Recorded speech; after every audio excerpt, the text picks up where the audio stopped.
എല്ലാവർക്കും ഫിസിക്സ് ക്ലാസ്സിലേക്ക് വീണ്ടും സ്വാഗതം. കഴിഞ്ഞ ക്ലാസ്സിൽ നമ്മൾ റിലേറ്റീവ് റിഫ്രാക്റ്റീവ് ഇൻഡെക്സും അബ്സല്യൂട്ട് റിഫ്രാക്റ്റീവ് ഇൻഡെക്സും ഒക്കെ കണ്ടെത്താൻ പഠിച്ചു അല്ലേ? അതുമായി ബന്ധപ്പെട്ട് ഹോംവർക്ക് ഉണ്ടായിരുന്നല്ലോ. അതായത് അസൈൻമെൻറ്റ്സ് നിങ്ങൾ ചെയ്തുകൊണ്ട് വന്നോ? എത്ര അസൈൻമെൻറ്റ്സ് ഉണ്ടായിരുന്നു? 2 അസൈൻമെൻറ്റ്സ് ആണ് അല്ലേ? 2 അസൈൻമെൻറ്റ്സ് ആണ്. എല്ലാവരും ചെയ്തോ? ചെയ്യാത്തവരുണ്ടോ? അങ്ങനെയെങ്കിൽ നമുക്കതിൻ്റെ ഉത്തരം ഒന്ന് പരിശോധിക്കാം. സ്ക്രീനിലേക്ക് നോക്കൂ. നിങ്ങൾ ഏതൊക്കെയായിരുന്നു? ഫസ്റ്റ് ക്വസ്റ്റ്യൻ നോക്കൂ. ക്വസ്റ്റ്യനിൽ ഒരു ടേബിളുണ്ട് അല്ലേ? ആ ടേബിളിൽ വിവിധങ്ങളായിട്ടുള്ള മാധ്യമങ്ങളുടെ റിഫ്രാക്റ്റീവ് ഇൻഡെക്സാണ് തന്നിരിക്കുന്നത്. അതിൽ വാട്ടറുണ്ട്. വാട്ടറിൻ്റെ റിഫ്രാക്റ്റീവ് ഇൻഡെക്സ് എത്രയാണ്? 1.33 ആണ്. സൺഫ്ലവറിൻ്റെ റിഫ്രാക്റ്റീവ് ഇൻഡെക്സ് തന്നിട്ടുണ്ട് 1.47 ആണ്. ഡയമണ്ടിൻ്റെ റിഫ്രാക്റ്റീവ് ഇൻഡെക്സ് 2.42 ആണ്. കെറോസിൻ്റെ റിഫ്രാക്റ്റീവ് ഇൻഡെക്സ് എത്രയാണ് തന്നിരിക്കുന്നത്? 1.44 ആണ് അല്ലേ? അപ്പോൾ അവിടെ തന്നെ ശ്രദ്ധിക്കും നിങ്ങൾ. കണ്ടോ? വാട്ടറിൻ്റെ റിഫ്രാക്റ്റീവ് ഇൻഡെക്സ് 1.33 ആണ്. കെറോസിൻ്റെ റിഫ്രാക്റ്റീവ് ഇൻഡെക്സ് എത്രയാണ്? 1.44 ആണ്. അപ്പോൾ ഓപ്റ്റിക്കലി ഡെൻസർ മീഡിയം ഏതാണ്? അല്ലെങ്കിൽ പ്രകാശിക സാന്ദ്രത കൂടിയ മാധ്യമം ഏതാണ്? പ്രകാശിക സാന്ദ്രത കൂടിയ മാധ്യമം നമ്മൾ ഈ റിഫ്രാക്റ്റീവ് ഇൻഡെക്സിൽ നിന്ന് പറയാൻ പറ്റും. പ്രകാശിക സാന്ദ്രത കൂടിയ മാധ്യമം എന്ന് പറയുന്നത് കെറോസിനാണ് അല്ലേ? വാട്ടറും കെറോസിനും എടുത്തു കഴിഞ്ഞാൽ റിഫ്രാക്റ്റീവ് ഇൻഡെക്സ് കൂടിയ മാധ്യമം കെറോസിനാണ്. കാരണം വാട്ടറും കെറോസിനും എടുത്തു കഴിഞ്ഞാൽ ഓപ്റ്റിക്കൽ ഡെൻസിറ്റി കൂടിയ മാധ്യമം കെറോസിനാണ്. കാരണം റിഫ്രാക്റ്റീവ് ഇൻഡെക്സ് കൂടിയിരിക്കുന്നത് ഏതിനാണ്? കെറോസിനാണ്. റിഫ്രാക്റ്റീവ് ഇൻഡെക്സ് കൂടുന്തോറും ഓപ്റ്റിക്കൽ ഡെൻസിറ്റിയും കൂടും. റിഫ്രാക്റ്റീവ് ഇൻഡെക്സ് കൂടിയ മാധ്യമത്തിനായിരിക്കും ഓപ്റ്റിക്കൽ ഡെൻസിറ്റി കൂടുതൽ. അപ്പോൾ ഇവിടെ ശ്രദ്ധിച്ചിരിക്കേണ്ട കാര്യമാണ്. നമ്മൾ മാസ് ഡെൻസിറ്റിയെക്കുറിച്ച് പറയുകയാണെങ്കിൽ അല്ല, സാധാരണ രീതിയിൽ നമ്മൾ മാസ് ഡെൻസിറ്റിയെക്കുറിച്ച് പറയുകയാണെങ്കിൽ വാട്ടറും കെറോസിനും എടുത്തു കഴിഞ്ഞാൽ, ജലവും മണ്ണെണ്ണയും എടുത്തു കഴിഞ്ഞാൽ ഏതിനായിരിക്കും ഡെൻസിറ്റി കൂടുതൽ അല്ല? നിങ്ങൾ ശ്രദ്ധിച്ചിട്ടില്ലേ? ജലത്തിൽ മണ്ണെണ്ണ ഒഴിച്ച് കഴിഞ്ഞാൽ മണ്ണെണ്ണ മുകളിലായിരിക്കും കിടക്കുന്നത്. അപ്പോൾ മണ്ണെണ്ണയ്ക്ക് ഡെൻസിറ്റി കുറവാണ്, ജലത്തേക്കാൾ ഡെൻസിറ്റി കുറവാണ്. അത് മാസ് ഡെൻസിറ്റിയാണ്. കെറോസിൻ്റെ മാസ് ഡെൻസിറ്റി വാട്ടറിൻ്റെ മാസ് ഡെൻസിറ്റിയേക്കാളും കുറവാണ്. പക്ഷേ ഓപ്റ്റിക്കൽ ഡെൻസിറ്റിയിലേക്ക് വരുമ്പോൾ ഓപ്റ്റിക്കലി ഡെൻസറായിട്ടുള്ള മീഡിയം ഏതാണ്? മണ്ണെണ്ണയാണ്. അത് ശ്രദ്ധിച്ച് നിങ്ങൾ ഓർത്ത് വയ്ക്കേണ്ടതാണ്. ഓപ്റ്റിക്കലി ഡെൻസർ മീഡിയം വാട്ടറും കെറോസിനും എടുത്തു കഴിഞ്ഞാൽ ഓപ്റ്റിക്കലി ഡെൻസർ മീഡിയം ഏതായിരിക്കും? കെറോസിനായിരിക്കും. അപ്പോൾ അങ്ങനെയെങ്കിൽ അതിൻ്റെ താഴെയുള്ള ക്വസ്റ്റ്യൻസ് നോക്കൂ. ഒന്നാമത്തെ ക്വസ്റ്റ്യൻ എന്താണ്? Choose the media of highest and lowest optical density from the table. അപ്പോൾ ഇവിടെ റിഫ്രാക്റ്റീവ് ഇൻഡെക്സ് ഏറ്റവും കൂടുതൽ ഈ ടേബിളിൽ റിഫ്രാക്റ്റീവ് ഇൻഡെക്സ് ഏറ്റവും കൂടിയിരിക്കുന്ന ഏതിനാണ്? ഡയമണ്ടിനാണ്. 2.42 ആണ്. അപ്പോൾ മനസ്സിലാക്കാം, റിഫ്രാക്റ്റീവ് ഇൻഡെക്സ് കൂടിയ ഡയമണ്ട് ആയിരിക്കും ഓപ്റ്റിക്കലി ഡെൻസർ മീഡിയം അല്ല? ഓപ്റ്റിക്കൽ ഡെൻസിറ്റി കൂടിയ മീഡിയം എന്ന് പറയുന്നത് ഡയമണ്ട് ആയിരിക്കും. അപ്പോൾ റിഫ്രാക്റ്റീവ് ഇൻഡെക്സ് കൂടുതലായതുകൊണ്ട് തന്നെ ഡയമണ്ടാണ് optically denser medium. Refractive index കുറഞ്ഞ മാധ്യമം ഏതാണ്? റിഫ്രാക്റ്റീവ് ഇൻഡെക്സ് കുറഞ്ഞ മാധ്യമം ഈ ടേബിളിൽ റിഫ്രാക്റ്റീവ് ഇൻഡെക്സ് ഏറ്റവും കുറഞ്ഞ മാധ്യമം ഏതാണ്? വാട്ടറാണ് അല്ലേ? അപ്പോൾ അതുകൊണ്ട് തന്നെ ഓപ്റ്റിക്കൽ ഡെൻസിറ്റി ഏറ്റവും കുറഞ്ഞ മാധ്യമം ഏതായിരിക്കും? വാട്ടർ ആയിരിക്കും. ഇനി what are the media having highest and lowest velocity of light. അപ്പോൾ ഈ തന്നിരിക്കുന്ന മാധ്യമങ്ങളിൽ, ഇവിടെ 4 മാധ്യമങ്ങളാണ് തന്നിട്ടുള്ളത്. തന്നിരിക്കുന്ന മാധ്യമങ്ങളിൽ ഏറ്റവും കൂടിയ വെലോസിറ്റി, അതായത് ലൈറ്റിൻ്റെ വെലോസിറ്റി ഏറ്റവും കൂടിയ മാധ്യമം ഏതാണ്, ഏറ്റവും കുറഞ്ഞ മാധ്യമം ഏതാണെന്നാണ് ചോദിച്ചിരിക്കുന്നത്. അപ്പോൾ അറിയാം, ഓപ്റ്റിക്കൽ ഡെൻസിറ്റി ഏറ്റവും കൂടിയ മാധ്യമത്തിൽ വെലോസിറ്റി കുറവായിരിക്കും. ഓപ്റ്റിക്കൽ ഡെൻസിറ്റി കുറഞ്ഞ മാധ്യമത്തിൽ വെലോസിറ്റി കൂടിയിരിക്കും. അപ്പോൾ ഇവിടെ ഓപ്റ്റിക്കൽ ഡെൻസിറ്റി ഏറ്റവും കൂടിയ മാധ്യമം ഡയമണ്ടാണ്. അതുകൊണ്ട് തന്നെ ഈ തന്നിരിക്കുന്ന മാധ്യമങ്ങളിൽ ഡയമണ്ടിലായിരിക്കും ഏറ്റവും കുറഞ്ഞ വെലോസിറ്റി. ലൈറ്റിന് ഏറ്റവും കുറഞ്ഞ വെലോസിറ്റി ഉള്ളത് ഡയമണ്ടിലായിരിക്കും. ഏറ്റവും കൂടുതൽ വെലോസിറ്റിയിൽ സഞ്ചരിക്കുന്നത് ഏത് മാധ്യമത്തിലായിരിക്കും? തീർച്ചയായും സ്വാഭാവികമായിട്ടും വാട്ടറിലായിരിക്കും. കാരണം വാട്ടറിൻ്റെ ഓപ്റ്റിക്കൽ ഡെൻസിറ്റി വളരെ കുറവാണ്. അപ്പോൾ മനസ്സിലാക്കിയിരിക്കേണ്ടതാണ്, റിഫ്രാക്റ്റീവ് ഇൻഡെക്സ് കൂടുമ്പോൾ ഓപ്റ്റിക്കൽ ഡെൻസിറ്റിയും കൂടും. ആ മീഡിയത്തിൽ ലൈറ്റിൻ്റെ വെലോസിറ്റി ഏറ്റവും കുറവായിരിക്കും. റിഫ്രാക്റ്റീവ് ഇൻഡെക്സ് കൂടിയാൽ ഓപ്റ്റിക്കൽ ഡെൻസിറ്റി കൂടും. ഓപ്റ്റിക്കൽ ഡെൻസിറ്റി കൂടുമ്പോൾ വെലോസിറ്റി കുറയും. റിഫ്രാക്റ്റീവ് ഇൻഡെക്സ് കുറഞ്ഞാൽ ഓപ്റ്റിക്കൽ ഡെൻസിറ്റിയും കുറയും. റിഫ്രാക്റ്റീവ് ഇൻഡെക്സ് കുറഞ്ഞ മാധ്യമത്തിൽ ഓപ്റ്റിക്കൽ ഡെൻസിറ്റി കുറവായിരിക്കും. ഓപ്റ്റിക്കൽ ഡെൻസിറ്റി കുറയുമ്പോൾ ലൈറ്റിൻ്റെ വെലോസിറ്റി കൂടും. അതാണ് അവിടെ മനസ്സിലാക്കേണ്ടത്. അങ്ങനെയെങ്കിൽ ഇവിടെ അടുത്ത ഒരു ക്വസ്റ്റ്യൻ നോക്കൂ. If the refractive index of diamond with respect to water is 1.8, then what is the refractive index of water with respect to diamond? അതാണ്. ഇവിടെ രണ്ട് മാധ്യമങ്ങളുണ്ട്, ഡയമണ്ടും വാട്ടറും ഉണ്ട്. Refractive index of diamond with respect to water is 1.8. അത് തന്നിട്ടുണ്ട്, അതിൻ്റെ value തന്നിരിക്കുകയാണ്. Refractive index of diamond with respect to water. Refractive index of diamond with respect to water is 1.8. Then what is the refractive index of water with respect to diamond? അപ്പോൾ ഇവിടെ നമുക്ക് relative refractive index കണ്ടുപിടിക്കാനുള്ള equations അറിയാം. അല്ല, relative refractive index കണ്ടുപിടിക്കാനുള്ള equations നമ്മൾ പഠിച്ചതാണ്. N21 അല്ലേ, N21 is equal to V1/V2. ആ ഇക്വേഷൻ പഠിച്ചിട്ടുണ്ട്. സ്ക്രീനിൽ കാണാനായിട്ട് സ്ക്രീനിലേക്ക് നോക്കൂ. ആ ഇക്വേഷൻ നിങ്ങൾ കാണുന്നില്ലേ? N21 is equal to V1/V2. N12 is equal to V2/V1. N12 is equal to V2/V1. അപ്പോൾ രണ്ട് ഇക്വേഷൻസ് നമുക്ക് കിട്ടി. N21 is equal to V1/V2, N12 is equal to V2/V1. അങ്ങനെയെങ്കിൽ നമുക്കിതിനെ ഒന്ന് ഈ രണ്ട് ഇക്വേഷൻസിനെ മൾട്ടിപ്ലൈ ചെയ്താലോ?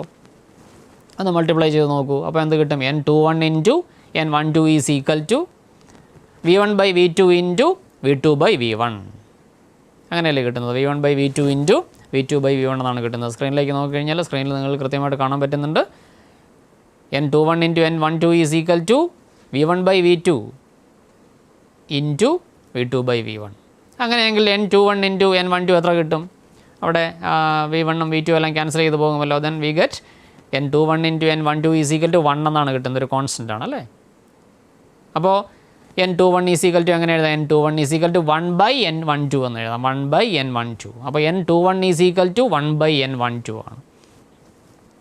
അപ്പോൾ ഇവിടെ refractive index of diamond with respect to water തന്നിട്ടുണ്ട്. എത്രയാണ്? It is 1.8. Then how we can find out the refractive index of water with respect to diamond? എന്ത് ചെയ്താലും മതി, refractive index of diamond with respect to water ആ വാല്യൂവിൻ്റെ reciprocal എടുത്താൽ മതിയാകും. അപ്പോൾ എത്ര കിട്ടും? That is refractive index of water with respect to diamond is equal to 1/1.8 അല്ലേ. അതാണ് ആൻസറായിട്ട് വരുന്നത്. 1/1.8. 1/1.8 അതാണ് refractive index of water with respect to diamond. Refractive index of water with respect to diamond 1/1.8 ആണ്. അതാണ് ആൻസറായിട്ട് വരുന്നത്. ഓക്കെ, അപ്പോൾ ഇതാണ് ഫസ്റ്റ് ക്വസ്റ്റ്യൻ. ഇനി ഒരു ക്വസ്റ്റ്യൻ ഇവിടെ ഉണ്ടായിരുന്നല്ലോ അല്ലേ, ഒരു ക്വസ്റ്റ്യൻ ഇവിടെ ഉണ്ട്. അതും നിങ്ങൾ സ്ക്രീനിൽ കാണാനായിട്ട് പറ്റുന്നുണ്ട്. സെക്കൻഡ് ക്വസ്റ്റ്യൻ ആണ്. അവിടെയും റിഫ്രാക്റ്റീവ് ഇൻഡെക്സ് തന്നെയാണ് തന്നിരിക്കുന്നത്.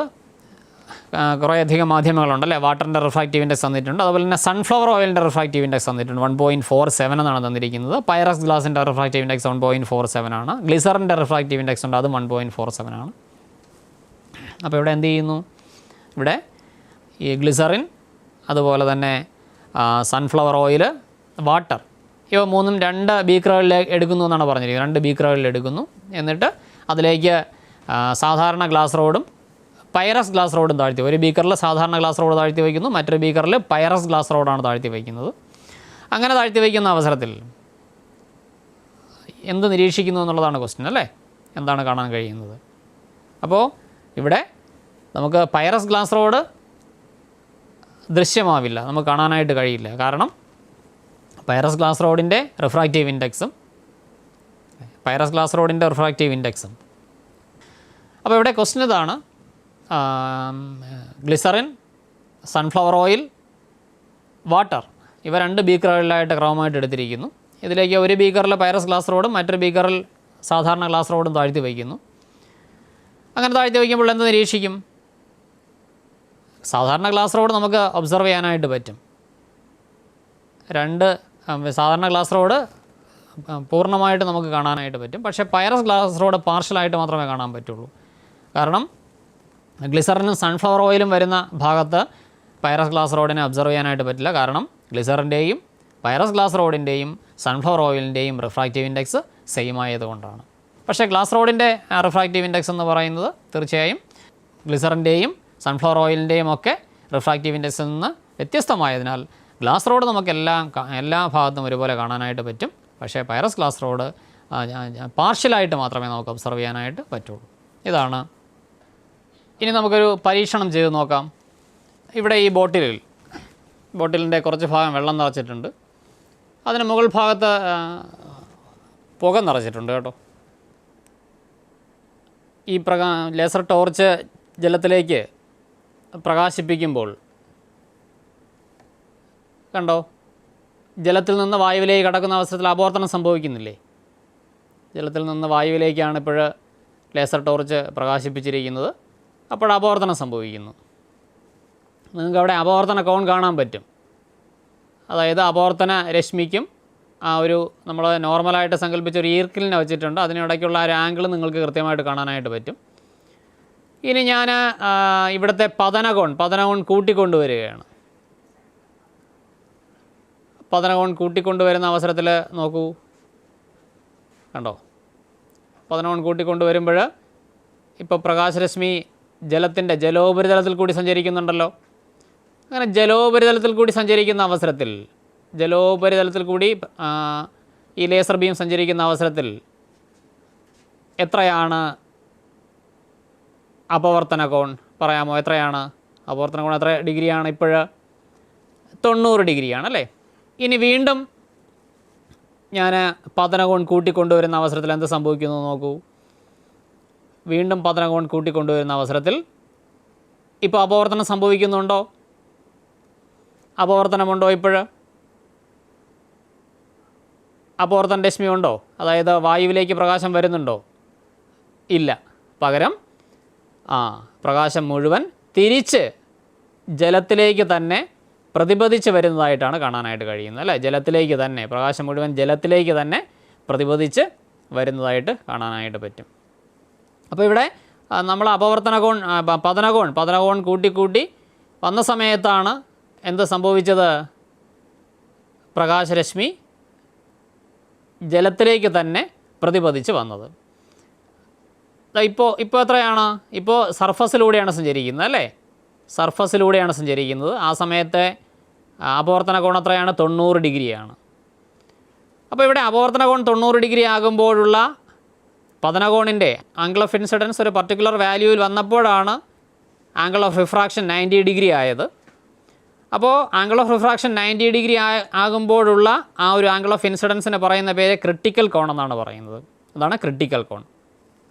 അപ്പോൾ വീണ്ടും ക്രിട്ടിക്കൽ കോണിനെക്കാട്ടിലും കൂടി വരുന്ന അവസരത്തിലാണ്, ക്രിട്ടിക്കൽ കോണിനെക്കാട്ടിലും കൂടി വരുമ്പോഴാണ് എന്ത് സംഭവിക്കുന്നത്? മുഴുവൻ ലൈറ്റ് റേയും അതേ മാധ്യമത്തിലേക്ക് തന്നെ, സെയിം മീഡിയത്തിലേക്ക് തന്നെ റിഫ്ലക്റ്റ് ചെയ്ത് വരുന്നത്. ഈ ഫിനോമിനന് പറയുന്ന പേരാണ് ടോട്ടൽ ഇൻറ്റേർണൽ റിഫ്ലക്ഷൻ. അപ്പോൾ പതനരശ്മി പൂർണ്ണമായും അതേ മീഡിയത്തിലേക്ക് തന്നെ, ഏത് മീഡിയത്തിൽ കൂടിയാണോ ഇത് സഞ്ചരിക്കുന്നത് അതേ മാധ്യമത്തിലേക്ക് തന്നെ പ്രതിപതിച്ച് വരുന്നതാണ് പൂർണ്ണാന്തര പ്രതിപതനം. കാരണം ഇവിടെ അപവർത്തനം സംഭവിക്കുന്നില്ല. അപ്പോൾ ഇവിടെ പ്രകാശരശ്മി സഞ്ചരിച്ചത് എവിടെ നിന്ന് അങ്ങോട്ടാണ്? ഏത് മാധ്യമത്തിൽ നിന്നാണ്? ജലത്തിൽ നിന്ന് വായുവിലേക്കാണ് അല്ലേ? ജലത്തിൽ നിന്ന് വായുവിലേക്ക്. നമുക്കറിയാം, ജലവും വായുവും എടുക്കുമ്പോൾ ഓപ്റ്റിക്കലി ഡെൻസർ മീഡിയം അല്ലെങ്കിൽ പ്രകാശിക സാന്ദ്രത കൂടിയ മാധ്യമം ഏതാണ്? ജലമാണ്. ജലത്തിനാണ് പ്രകാശിക സാന്ദ്രത കൂടുതൽ അല്ലെങ്കിൽ ഓപ്റ്റിക്കൽ ഡെൻസിറ്റി കൂടിയത് ജലമാണ്. ഇവിടെ പ്രകാശിക സാന്ദ്രത കൂടിയ ജലത്തിൽ നിന്നും പ്രകാശിക സാന്ദ്രത കുറഞ്ഞ വായുവിലേക്കാണ് സഞ്ചരിക്കുന്നത്. അങ്ങനെ സഞ്ചരിക്കുന്ന അവസരത്തിൽ പതനകോൺ ക്രിട്ടിക്കൽ കോണിനേക്കാൾ കൂടി വന്നപ്പോഴാണ് എന്ത് സംഭവിച്ചത്? ടോട്ടൽ ഇൻറ്റേർണൽ റിഫ്ലക്ഷൻ അല്ലെങ്കിൽ പൂർണ്ണാന്തര പ്രതിപതനം സംഭവിച്ചത്. അപ്പോൾ എന്താണ് ക്രിട്ടിക്കൽ കോൺ? ക്രിട്ടിക്കൽ കോൺ നമ്മളിവിടെ കണ്ടതാണ്. അപവർത്തന കോൺ 90 ഡിഗ്രി ആകുമ്പോഴുള്ള പതന കോണാണ് ക്രിട്ടിക്കൽ കോൺ. When a ray of light passes from a medium of higher optical density to a medium of lower optical density, the angle of refraction, the angle of incidence at which the angle of refraction is 90 degree is called critical angle. When a ray of light passing from a denser medium to a rarer medium, or a ray of light passing from a medium of higher optical density to a medium of lower optical density, the angle of incidence at which the angle of refraction become 90 degree is called critical angle. അതിനെയാണ് critical angle എന്ന് പറയുന്നത്. അപ്പോൾ ഇവിടെ critical ആംഗിളിൽ വരുമ്പോഴാണ് angle of refraction എത്രയാവുന്നത് 90 degree ആയി മാറുന്നത്. ഇവിടെ ജലത്തിൻ്റെ കാര്യത്തിൽ ക്രിട്ടിക്കൽ ആംഗിൾ എന്ന് പറയുന്നത് 48.6 ഡിഗ്രിയാണ്. In the case of water critical angle is 48.6 degree. ഇനി ക്രിട്ടിക്കൽ ആംഗിളിനെക്കാട്ടിലും കൂടി വന്നാലോ, ആംഗിൾ ഓഫ് ഇൻസിഡൻസ് ക്രിട്ടിക്കൽ ആംഗിളിനെക്കാട്ടിലും കൂടി വന്നാൽ എന്ത് സംഭവിക്കും? If the angle of incidence is greater than the critical angle, the light ray doesn't refract. The all ray reflected back to the same medium, and this phenomenon is known as total internal reflection. This is called as total internal reflection. അപ്പോൾ മനസ്സിലായല്ലോ എപ്പോഴാണ് total internal reflection സംഭവിക്കുന്നത്? Total internal reflection അല്ലെങ്കിൽ പൂർണ്ണാന്തര പ്രതിപതനം സംഭവിക്കണമെങ്കിൽ രണ്ട് conditions ഉണ്ടായിരിക്കണം. ഒന്ന്, എപ്പോഴും ഒരു ഡെൻസർ മീഡിയത്തിൽ നിന്നും, അതായത് ഓപ്റ്റിക്കൽ ഡെൻസിറ്റി കൂടിയ മാധ്യമത്തിൽ നിന്നും, ഒരു ഓപ്റ്റിക്കൽ ഡെൻസിറ്റി കൂടിയ മീഡിയത്തിൽ നിന്നും ഓപ്റ്റിക്കൽ ഡെൻസിറ്റി കുറഞ്ഞ മീഡിയത്തിലേക്ക് പ്രകാശരശ്മി കടക്കുമ്പോഴാണ് ടോട്ടൽ ഇൻറ്റേർണൽ റിഫ്ലക്ഷൻ സംഭവിക്കുന്നത്. അങ്ങനെ സംഭവിക്കണമെങ്കിൽ ഒരു കണ്ടീഷൻ കൂടി വേണം, ആംഗിൾ ഓഫ് ഇൻസിഡൻസ് ക്രിട്ടിക്കൽ കോണിനെക്കാട്ടിലും കൂടുതലായിരിക്കണം. If the angle of incidence is greater than the critical angle, the angle of incidence is greater than the critical angle, total internal reflection occurs. ഇനി നിങ്ങൾ സ്ക്രീനിലോട്ട് നോക്കൂ. സ്ക്രീനിൽ നോക്കിക്കഴിഞ്ഞാൽ നിങ്ങൾക്ക് വിവിധ മാധ്യമങ്ങളിൽ കൂടി സഞ്ചരിക്കുന്ന പ്രകാശത്തിൻ്റെ പാത ചിത്രീകരിച്ചിട്ടുണ്ട് അല്ലേ? അപ്പോൾ ഈ ചിത്രീകരണത്തിൽ നിന്നും നിങ്ങൾ അതിന് താഴെ ചിത്രീകരണത്തിൻ്റെ താഴെ തന്നെ ചില ചോദ്യങ്ങളും ഉണ്ട്. ആ ചോദ്യങ്ങൾക്ക് ഉത്തരം കണ്ടെത്തണം. അതായത് ഇവിടെ ഒന്നാമത്തെ ചോദ്യം എന്താണ്? പൂർണ്ണാന്തര പ്രതിപന്നത്തെ അല്ലെങ്കിൽ ടോട്ടൽ ഇൻറ്റേർണൽ റിഫ്ലക്ഷനെ സൂചിപ്പിക്കുന്ന ചിത്രങ്ങൾ ഏതൊക്കെയാണെന്നുള്ളതാണ്. ഏതൊക്കെ ചിത്രങ്ങളാണ് പൂർണ്ണാന്തര പ്രതിപതനത്തെ അല്ലെങ്കിൽ ടോട്ടൽ ഇൻറ്റേർണൽ റിഫ്ലക്ഷനെ സൂചിപ്പിക്കുന്നത്? അപ്പോൾ ടോട്ടൽ ഇൻറ്റേർണൽ റിഫ്ലക്ഷനിൽ എന്ത് സംഭവിക്കില്ല? ടോട്ടൽ ഇൻറ്റേർണൽ റിഫ്ലക്ഷനിൽ പ്രകാശരശ്മിക്ക് അപവർത്തനം സംഭവിക്കില്ല. പ്രകാശരശ്മി പൂർണ്ണമായും ഏത് മാധ്യമത്തിൽ കൂടിയാണോ വരുന്നത് അതേ മാധ്യമത്തിലേക്ക് തന്നെ പ്രതിപദിക്കുകയാണ് ചെയ്യുന്നത്. അങ്ങനെ പൂർണ്ണമായും പ്രതിപദിക്കുന്ന രീതിയിൽ ചിത്രീകരിച്ചിരിക്കുന്ന രണ്ട് ചിത്രങ്ങളാണുള്ളത്. ഏതൊക്കെയാണ്? ചിത്രം എയും അതുപോലെ തന്നെ ചിത്രം ഇയുമാണ്. ഈ രണ്ട് ചിത്രങ്ങളാണ് പൂർണ്ണാന്തര പ്രതിപതനത്തെ സൂചിപ്പിക്കുന്ന ചിത്രങ്ങൾ. അപ്പോൾ മനസ്സിലായല്ലോ ഏതൊക്കെ ചിത്രങ്ങളാണ് പൂർണ്ണാന്തര പ്രതിപതനത്തെ സൂചിപ്പിക്കുന്നതെന്ന്. ഇനി വീണ്ടും ആ ചിത്രത്തിലേക്ക് നോക്കും. അടുത്ത ചോദ്യം എന്താണ്? അടുത്ത ചോദ്യത്തിൽ ചോദിച്ചിരിക്കുന്നത് ഗ്ലാസ്സിൽ നിന്ന് വായുവിലേക്ക് കടക്കുന്ന പ്രകാശരശ്മിയെ സൂചിപ്പിക്കുന്ന 3 ചിത്രങ്ങളുണ്ട്.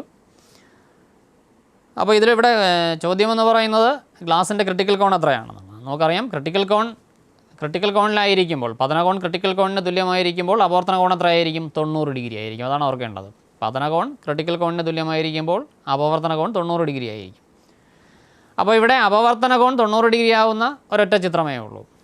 ഗ്ലാസ്സിൽ നിന്ന് വായുവിലേക്ക് കടക്കുന്ന 3 ചിത്രങ്ങൾ തന്നിട്ടുണ്ട്. ചിത്രം സിയും ഡിയും ഇയും ഗ്ലാസ്സിൽ നിന്ന് വായുവിലേക്ക് കടക്കുന്ന പ്രകാശ രശ്മിയുടെ പാതയാണ് സൂചിപ്പിച്ചിരിക്കുന്നത്.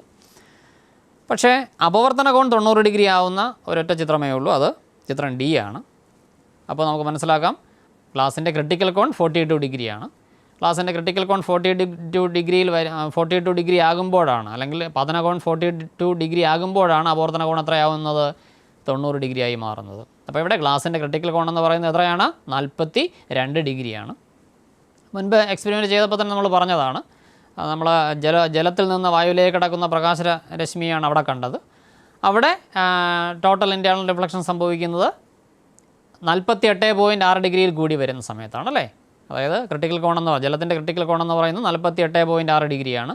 അതിൽ പതനകോൺ അതിൽ കൂടുതലാകുമ്പോഴാണ്, ക്രിട്ടിക്കൽ കോണിനെക്കാട്ടിലും കൂടി വരുമ്പോഴാണ് അവിടെ ടോട്ടൽ ഇൻറ്റേർണൽ റിഫ്ലക്ഷൻ സംഭവിച്ചത്. ഇനി അടുത്ത ക്വസ്റ്റ്യൻ എന്താണ്? ജലത്തിൽ നിന്ന് 45 ഡിഗ്രി കോണളവിൽ വായുവിലേക്ക് പതിക്കുന്ന പ്രകാശത്തിന് പൂർണ്ണാന്തര പ്രതിപതനം സംഭവിക്കുമോ എന്നുള്ളതാണ്. ജലത്തിൽ നിന്ന് 45 ഡിഗ്രി കോണളവിൽ വായുവിലേക്ക് പതിക്കുന്ന പ്രകാശരശ്മിക്ക് പൂർണ്ണാന്തര പ്രതിപതനം സംഭവിക്കുമോ എന്നുള്ളതാണ്. സംഭവിക്കുമോ? സംഭവിക്കില്ല അല്ലേ? കാരണം എന്ന് പറയുന്നത് ജലത്തിൻ്റെ ക്രിട്ടിക്കൽ കോൺ എന്ന് പറയുന്നത് 48.6 ഡിഗ്രിയാണ്. നേരത്തെ എക്സ്പെരിമെൻറ്റിലും നമ്മൾ കണ്ടതാണ്. 48.6 ഡിഗ്രിയാണ് ജലത്തിൻ്റെ ക്രിട്ടിക്കൽ കോൺ. അപ്പോൾ 48.6 ഡിഗ്രിയിൽ കൂടി വരുമ്പോൾ മാത്രമേ എന്ത് സംഭവിക്കുകയുള്ളൂ? പൂർണ്ണാന്തര പ്രതിപതനം സംഭവിക്കുകയുള്ളൂ. അല്ലെങ്കിൽ 45 ഡിഗ്രി ആയിക്കഴിഞ്ഞാൽ, പതനകോൺ 45 ഡിഗ്രി ആയിക്കഴിഞ്ഞാൽ ഒരിക്കലും എന്ത് സംഭവിക്കില്ല? പൂർണ്ണാന്തര പ്രതിപതനം സംഭവിക്കില്ല. നിങ്ങൾ ഈ ചിത്രങ്ങൾ നിരീക്ഷിച്ച് കൃത്യമായിട്ടുള്ള ഉത്തരങ്ങൾ കണ്ടെത്താനായിട്ട് അറിഞ്ഞിരിക്കണം.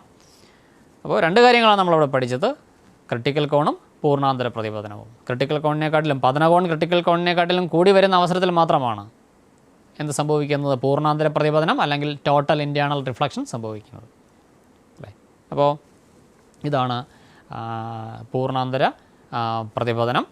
അപ്പോൾ ഇവിടെ ഈ പൂർണ്ണാന്തര പ്രതിപതനം എന്ന് പറയുന്ന ഫിനോമിന അല്ലെങ്കിൽ ഈ പ്രതിഭാസം നമുക്ക് നിത്യജീവിതത്തിൽ ഒരുപാട് ഉപയോഗങ്ങളുള്ള ഒരു പ്രതിഭാസമാണ്. നമ്മുടെ ഡെയിലി ലൈഫിൽ ഒരുപാട് ഉപയോഗങ്ങളുള്ള ഒരു പ്രതിഭാസമാണ് പൂർണ്ണാന്തര പ്രതിപതനം അല്ലെങ്കിൽ ടോട്ടൽ ഇൻറ്റേർണൽ റിഫ്ലക്ഷൻ. പ്രത്യേകിച്ചും വൈദ്യശാസ്ത്ര രംഗത്ത് മെഡിക്കൽ ഫീൽഡിൽ ഉപയോഗിക്കുന്നു. മെഡിക്കൽ ഫീൽഡിൽ എൻഡോസ്കോപ്പ് അല്ലെങ്കിൽ എൻഡോസ്കോപ്പി ചെയ്യാനൊക്കെ പൂർണ്ണാന്തര പ്രതിപതനം എന്ന് പറയുന്ന സാങ്കേതിക വിദ്യ അല്ലെങ്കിൽ പൂർണ്ണാന്തര പ്രതിപതനം എന്ന് പറയുന്ന തത്വത്തെ അടിസ്ഥാനമാക്കിയാണ് എൻഡോസ്കോപ്പി ചെയ്യുന്നത്. അതുപോലെ തന്നെ അപ്പോൾ ടെലികമ്മ്യൂണിക്കേഷൻ രംഗത്ത് ഓപ്റ്റിക്കൽ ഫൈബറുകൾ പ്രവർത്തിക്കുന്നത് പൂർണ്ണാന്തര പ്രതിപതനം എന്ന് പറയുന്ന അല്ലെങ്കിൽ ടോട്ടൽ ഇൻറ്റേർണൽ റിഫ്ലക്ഷൻ എന്ന ആശയത്തെ അടിസ്ഥാനമാക്കിയാണ്. ഈ ഓപ്റ്റിക്കൽ ഫൈബറുകൾ ഉപയോഗിക്കുന്നത് സിഗ്നലുകളെ ട്രാൻസ്മിറ്റ് ചെയ്യുന്നതിന് വേണ്ടിയിട്ടാണ്. ഓപ്റ്റിക്കൽ ഫൈബറുകളിലൂടെ വളരെ വേഗത്തിൽ വ്യത്യസ്ത ഫ്രീക്വൻസിയുള്ള ആയിരക്കണക്കിന് സിഗ്നലുകളെ അവയുടെ ഇൻറ്റൻസിറ്റിയിൽ വ്യത്യാസമില്ലാതെ തന്നെ എന്ത് ചെയ്യാൻ പറ്റും? ട്രാൻസ്മിറ്റ് ചെയ്യാനായിട്ട് പറ്റും. തീവ്രതയിൽ വ്യത്യാസമില്ലാതെ തന്നെ, തീവ്രതയിൽ ഏറ്റക്കുറച്ചിലുകളൊന്നും വരാതെ തന്നെ വ്യത്യസ്ത ഫ്രീക്വൻസിയുള്ള ആയിരക്കണക്കിന് സിഗ്നലുകളെ ഒരേ സമയം ഹൈ സ്പീഡിൽ, അതായത് ഏകദേശം ലൈറ്റിൻ്റെ സ്പീഡിൽ തന്നെ ട്രാൻസ്മിറ്റ് ചെയ്യാനായിട്ട് ഓപ്റ്റിക്കൽ ഫൈബറുകൾ ഉപയോഗിക്കുന്നുണ്ട്. നേരത്തെ പറഞ്ഞു, വൈദ്യശാസ്ത്ര രംഗത്തും ഓപ്റ്റിക്കൽ ഫൈബറുകൾ ഉപയോഗപ്പെടുത്തുന്നു. ഇവിടെ പൂർണ്ണാന്തര പ്രതിപതനവുമായി ബന്ധപ്പെട്ട ഡെയിലി ലൈഫിൽ നമ്മൾ എങ്ങനെയാണ് പൂർണ്ണാന്തര പ്രതിപതനം പ്രയോജനപ്പെടുത്തുന്നത് എന്നുള്ള കാര്യവും നമ്മൾ പറഞ്ഞു കഴിഞ്ഞു. അങ്ങനെയെങ്കിൽ ഇനി നിങ്ങൾക്ക് വീട്ടിൽ നിന്ന് വെച്ച് ചെയ്തുകൊണ്ട് വരാൻ വേണ്ടിയിട്ടുള്ളൊരു അസൈൻമെൻറ്റാണ്. ശ്രദ്ധിക്കൂ, സ്ക്രീനിലോട്ട് നോക്കൂ. അസൈൻമെൻറ്റ് എല്ലാവരും സയൻസ് ഡയറിയിൽ എഴുതണം. അടുത്ത ക്ലാസ്സിൽ വരുമ്പോൾ കൃത്യമായിട്ടത് ചെയ്തുകൊണ്ട് വരികയും വേണം. അപ്പോൾ അസൈൻമെൻറ്റ് എന്താണെന്ന് ശ്രദ്ധിക്കൂ. 3 ചിത്രങ്ങളാണ് തന്നിട്ടുള്ളത്. അതായത് ഗ്ലാസ്സിൽ നിന്നും വായുവിലേക്ക് കടക്കുന്ന പ്രകാശത്തിൻ്റെ പാതയാണ് ചിത്രീകരിച്ചിരിക്കുന്നത്. അപ്പോൾ അതിൽ എന്താണ് ഒന്നാമത്തെ ക്വസ്റ്റ്യൻ? ഡിഫൈൻ ക്രിട്ടിക്കൽ ആംഗിളാണ് അല്ലേ? ക്രിട്ടിക്കൽ ആംഗിൾ ഡിഫൈൻ ചെയ്യാനാണ്. രണ്ടാമത്തത് total write the conditions under which light ray undergoes total internal reflection. Total internal റിഫ്ലക്ഷന് വിധേയമാകണമെങ്കിൽ ഏതൊക്കെ കണ്ടീഷൻസ് സാറ്റിസ്ഫൈ ചെയ്യണം എന്നാണ് അടുത്ത ക്വസ്റ്റ്യൻ. അതായത് പൂർണ്ണാന്തര പ്രതിപതനം, ടോട്ടൽ ഇൻറ്റേർണൽ റിഫ്ലക്ഷൻ അല്ലെങ്കിൽ പൂർണ്ണാന്തര പ്രതിപതനം എന്ന് പറയുന്ന പൂർണ്ണാന്തര പ്രതിപതനത്തിന് വിധേയമാകണമെങ്കിൽ, പ്രകാശരശ്മി പൂർണ്ണാന്തര പ്രതിപതനത്തിന് വിധേയമാകണമെങ്കിൽ ഏതൊക്കെ സാഹചര്യങ്ങളിലാണ് പ്രകാശരശ്മി പൂർണ്ണാന്തര പ്രതിപതനത്തിന് വിധേയമാവുന്നത് എന്നുള്ളതാണ്. Then write any 2 practical applications of total internal reflections in our daily life. നമ്മുടെ നിത്യജീവിതത്തിൽ പൂർണ്ണാന്തര പ്രതിപതനം പ്രയോജനപ്പെടുത്തുന്ന ടോട്ടൽ ഇൻറ്റേർണൽ റിഫ്ലക്ഷൻ്റെ 2 പ്രാക്ടിക്കൽ ആപ്ലിക്കേഷൻസുമാണ് നിങ്ങൾ എഴുതേണ്ടത്. അടുത്ത ക്ലാസ്സിൽ വരുമ്പോൾ നിങ്ങൾ ഈ അസൈൻമെൻറ്റിൻ്റെ ഉത്തരം കൂടി എഴുതിക്കൊണ്ട് വരണം. ബാക്കിയുള്ള കാര്യങ്ങൾ നമുക്ക് അടുത്ത ക്ലാസ്സിൽ ഡിസ്കസ് ചെയ്യാം.